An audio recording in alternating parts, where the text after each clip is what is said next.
Em nome do Pai, do Filho e do Espírito Santo. Amém. O anjo do Senhor anunciou Maria e ela concebeu do Espírito Santo. Ave Maria, cheia de graça, o Senhor é convosco. Bendita sois vós entre as mulheres e bendito é o fruto do vosso ventre, Jesus. Santa Maria, Mãe de Deus, rogai por nós, pecadores, agora e na hora de nossa morte. Amém. Eis aqui a serva do Senhor. Faça-se em mim segundo a vossa palavra. Ave Maria, cheia de graça, o Senhor é convosco. Bendita sois vós entre as mulheres e bendito é o fruto do vosso ventre, Jesus. Santa Maria, Mãe de Deus, rogai por nós, pecadores, agora e na hora de nossa morte. Amém. E o Verbo divino se fez carne e habitou entre nós.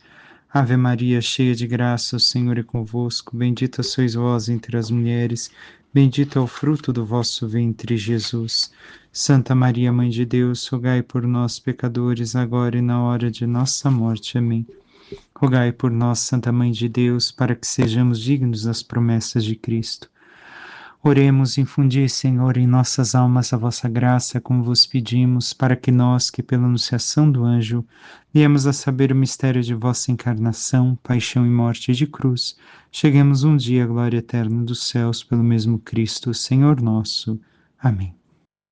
Caríssimo irmão e irmã, hoje seguimos com a meditação na liturgia do Evangelho de São Marcos e também da carta aos Hebreus. Escutemos como segue São Marcos o seu Evangelho. Naquele tempo, Jesus se retirou para a beira do mar junto com seus discípulos. Muita gente da Galiléia o seguia, e também muita gente da Judéia, de Jerusalém, da Idumeia, do outro lado do Jordão, dos territórios de Tiro e Sidônia, foram até Jesus, porque tinham ouvido falar de tudo o que ele fazia. Então Jesus pediu aos discípulos que lhe providenciassem uma barca por causa da multidão, para que não o comprimisse.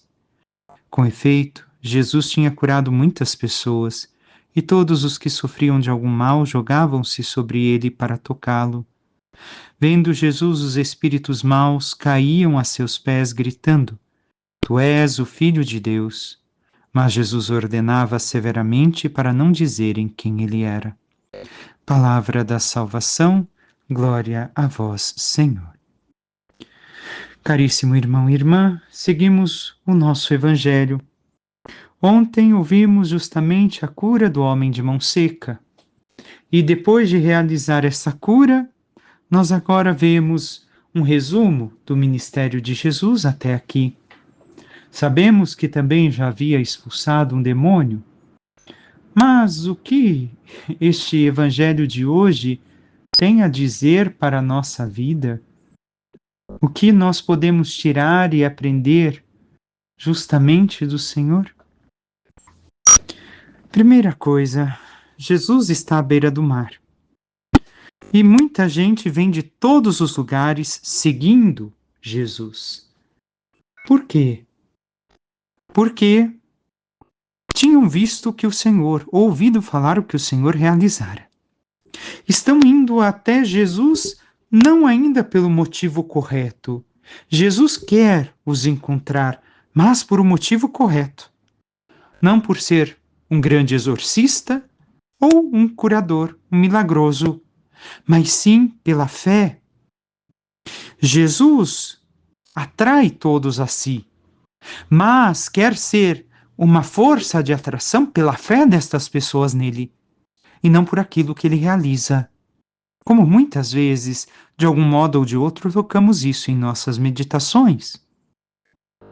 Então, estas pessoas não buscam ainda o Senhor por aquele que ele é, por aquele que ele deve ser em suas vidas, mas sim por aquilo que ele oferece. E a minha relação e a tua com Jesus, como tem sido? Tem sido uma autêntica relação de fé em Jesus? Ou ainda buscamos Jesus, mas não pelos motivos corretos? Como vamos ver também ao longo do Evangelho. Mostra também este trecho do Evangelho a universalidade da salvação. De todas as regiões, de toda a Palestina, vêm pessoas ao encontro do Senhor. Mas, como vimos, não pelo motivo correto ainda. Mas mesmo assim, Jesus não deixa de acolher, como ele não se negou a acolher nenhum de nós. Talvez nós viemos a Jesus porque estávamos com um problema pontual, por um problema de saúde, por alguma necessidade financeira, por algum problema na nossa vida moral, não sei. E Jesus nos acolheu, mas agora é o momento de nós sermos atraídos por Jesus pelos motivos certos, pela fé, que deve de nos guiar a Ele. E assim, Jesus curou muitas pessoas e todos os que sofriam de algum mal jogavam-se sobre ele para tocá-lo. Por isso, Jesus pede, diz uma outra tradução, uma pequena barquinha para sair dali. Imaginemos nós em um lugar onde as pessoas começam a se lançar, se jogar em cima de nós para tocar a cada um de nós. É difícil. E Jesus, por isso, se distancia para poder ensinar-lhes, para poder falar-lhes, anunciar-lhes a boa nova, anunciar-lhes a fé. Mais uma vez, não vieram a Jesus pela fé, mas Jesus quer dar-lhes a fé, mesmo se não vieram por este motivo. E Jesus, assim, se lança ao mar. Mas tem mais uma coisa aqui em relação à fé que devemos estar atentos na nossa vida. Vendo Jesus, os espíritos maus caíam aos seus pés, gritando. Mas uma outra tradução nos diz: e os espíritos imundos, quando o viam, prostravam-se diante dele e clamavam, dizendo: Tu és o Filho de Deus. Então não caíam, se prostravam como em ato de adoração. E aqui devemos de estar atento.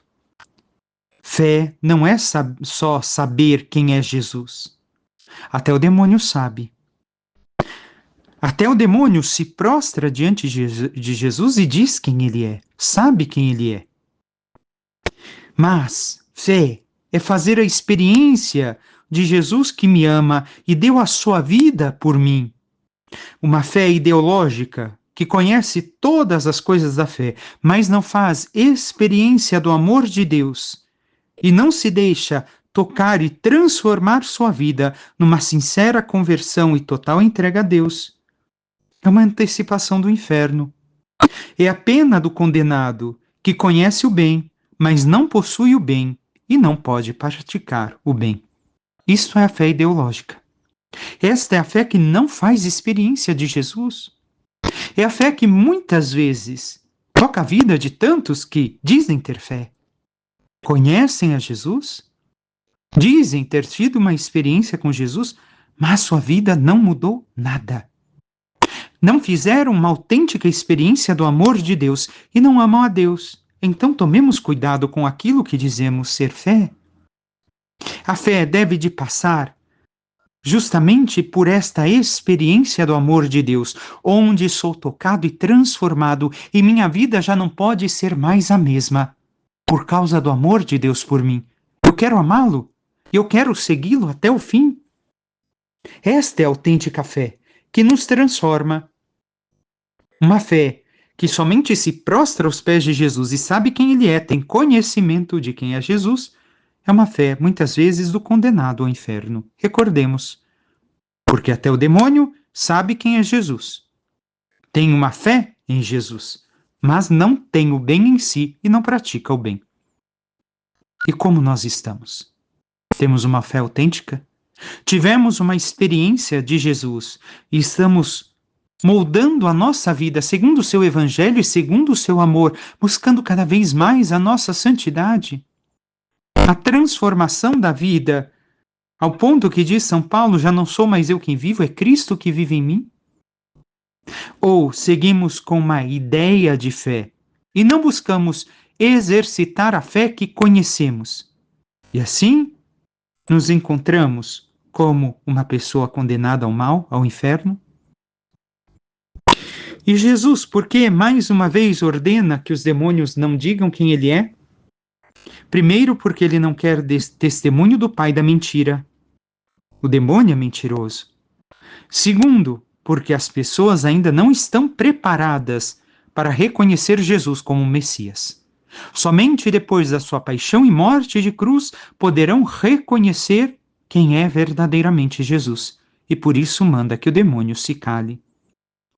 E ainda, terceiro, por causa dos fariseus, para não, assim, aumentar a sua raiva, o seu ódio contra Jesus e quererem realizar antes do tempo aquilo que vão fazer contra a sua vida. Passemos agora ao Salmo, um salmo que escutamos no tempo do Natal. Eis que venho fazer com prazer a vossa vontade, Senhor. E diz o Salmo: sacrifício e oblação não quisestes, mas abriste, Senhor, meus ouvidos. Não pedistes ofertas nem vítimas, holocaustos por nossos pecados. E então eu vos disse: eis que venho. Nós, aqui devemos de olhar para a nossa vida. O Senhor abre os nossos ouvidos, nos ensina, através de seu Filho, aquilo que é necessário para a nossa verdadeira alegria e a nossa salvação. E, assim, nós temos feito a vontade do Senhor, temos realizado os seus desígnios, todos os seus ensinamentos, tudo aquilo que Ele pede a cada um de nós. Passemos a carta aos Hebreus, a primeira leitura.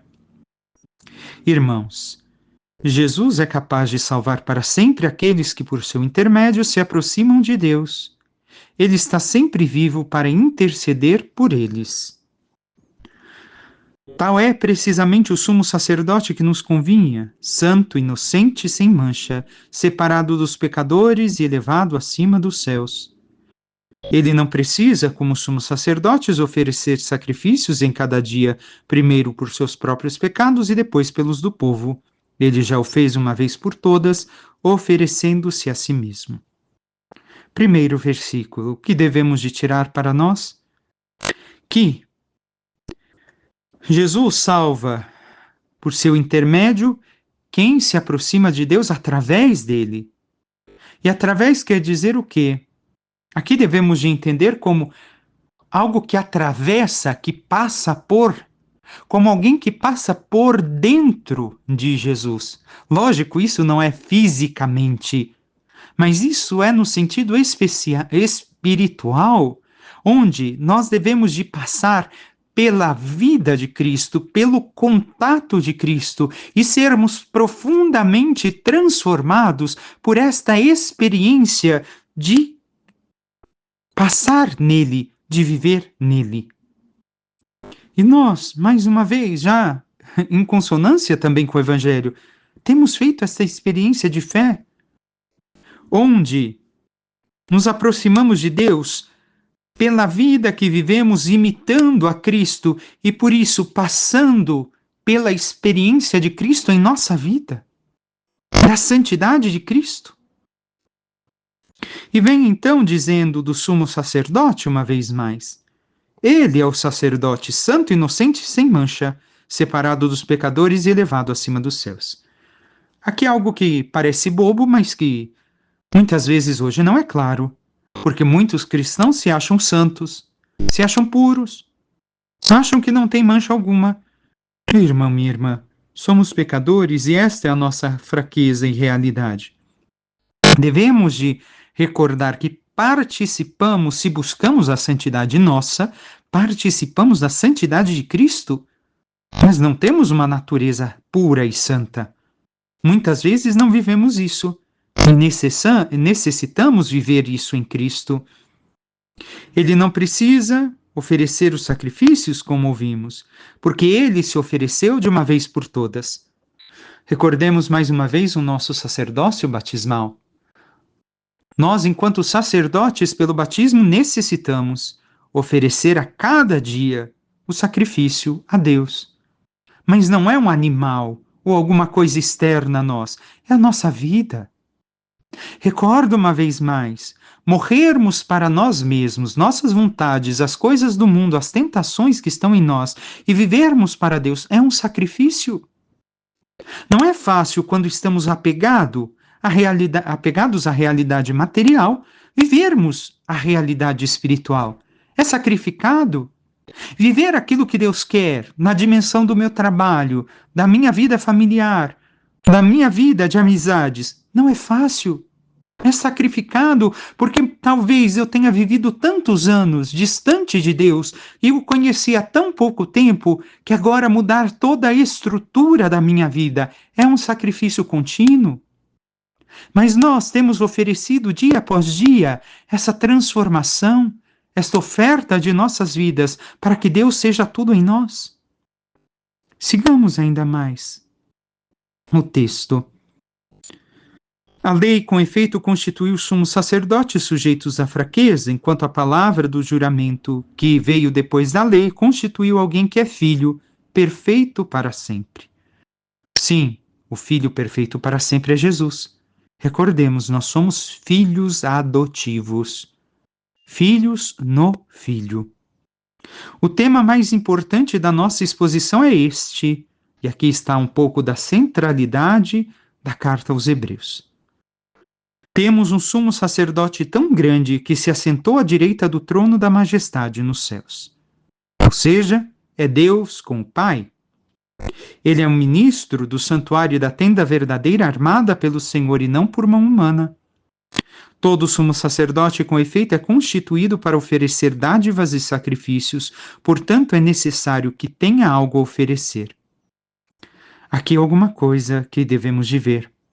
A questão de não ter uma tenda humana, como diz o texto, nos recorda que mesmo a liturgia que nós celebramos na Santa Missa é uma sombra para a nossa visão, por assim dizer, humana. Somente quem é místico consegue enxergar o que realmente acontece na Santa Missa, mas ainda é sombra daquela realidade celeste que se faz presente na missa e que, ao alcançarmos a glória dos céus, experimentaremos em plenitude. Experimentamos ainda parcialmente aquilo que teremos em plenitude nos céus, se vivermos uma vida digna de Deus e buscarmos a nossa salvação. Mas também aquilo que aconteceu no Calvário se faz presente na Santa Missa. E então, o único oferecimento de Cristo, Cristo oferece ao Pai, não somente na cruz o sacrifício da nova aliança, mas apresenta continuamente ao Pai, pelos frutos do seu sacrifício da cruz. Essa ação litúrgica celeste se faz também presente na liturgia terrena, especialmente no sacrifício da missa. É em Jesus Cristo, único sacerdote da nova lei, de modo incruento, sacrifica e oferece por meio dos sacerdotes, ministros seus, a mesma vítima, seu corpo e sangue, imolado cruentamente, de uma vez para sempre, na cruz. Devemos de ter isso claro para nós, na Santa Missa. Sigamos o texto. Na verdade, se Cristo estivesse na terra, não seria nem mesmo sacerdote, pois já existem os que oferecem dádivas de acordo com a lei. Este celebra um culto que é cópia e sombra das realidades celestes, como foi dito a Moisés quando estava para executar a construção da tenda. Vê, faze tudo segundo o modelo que te foi mostrado sobre a montanha. Agora, porém, Cristo possui um ministério superior, pois ele é o mediador de uma aliança bem melhor, baseada em promessas melhores. E assim, contemplamos na Santa Missa, na Santa Liturgia, a realidade que nos espera e que talvez não conseguimos enxergar com plenitude. Não conseguimos ver porque não temos a capacidade mística, mas ali está a plenitude da vida eterna, do sacrifício de Cristo e todas as dádivas que o Senhor pode nos conceder, que possamos viver cada vez melhor a Santa Missa, recordando tudo aquilo que o Senhor oferece por nós.